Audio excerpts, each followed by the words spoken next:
भ्रम को तोड़ दिया और वो ऐसा सोच रहे थे कि जिस तरह बाल्कन देश विश्व के अन्य जगह जहां एक देश स्वतंत्रता के लिए लड़ रहा था, अपने संविधान का निर्माण कर रहा था, वो ऐसे देश टूट गए और कई बार अपने संविधान का परिवर्तन किया, जैसे अमेरिका, फ्रांस, ऐसे बहुत सारे देश थे।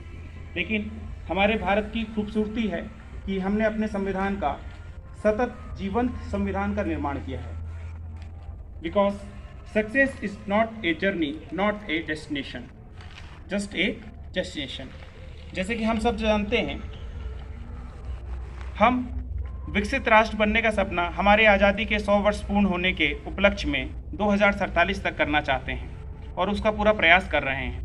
लेकिन हमें कुछ बातों का संवैधानिक तौर पर विचार करने की आवश्यकता जो मेरे विचार में महसूस होती है, जैसे हमें बहुत आगे जाना है, उसके लिए हमें और भी सुधार की आवश्यकता, शायद उस पर विचार होना चाहिए। यूनिफॉर्म सिविल कोड, एक समान सिविल संहिता, चुनावों के लिए आदर्श आचार संहिता को सशक्त बनाना, भारत की न्यायपालिका को मजबूत करने के लिए शायद हमें ऑल इंडिया जुडिशियल सर्विस बनाने की भी आवश्यकता महसूस हो रही है। सतत विकास लक्ष्यों को पूरा करने में हमारे प्रयास काफ़ी सराहनीय हैं, हमें और उसे बढ़ाने की ज़रूरत है। संघ और केंद्र राज्यों में समन्वय की आवश्यकता है, पंचायतों को और मजबूत करने की आवश्यकता है और नारी सशक्तिकरण का सबसे सुंदर उदाहरण हमारे कॉलेज परिसर, महाविद्यालय परिसर में देखने को मिल ही रहा है।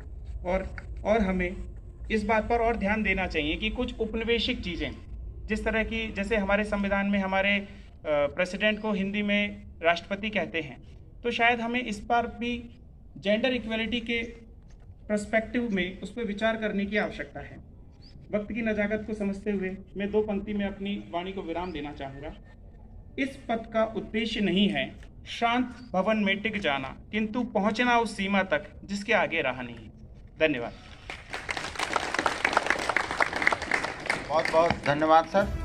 माए ते मर मिटेंगे, तेरे बेटे ना पीछे हटेंगे, जब तुझ पे आँच आए हमें तू पुकार लेना, बलिदान का बहाना हमें बार बार देना। ये जो जानवान है तेरे सामने क्या है, कोई शूरवीर ही प्राण दान देता है। माँ से है माटी, माँ से है माथा, माथे पे माटी सजा के चले। माए चलती रहे बेखौफ हवाएं, लहराती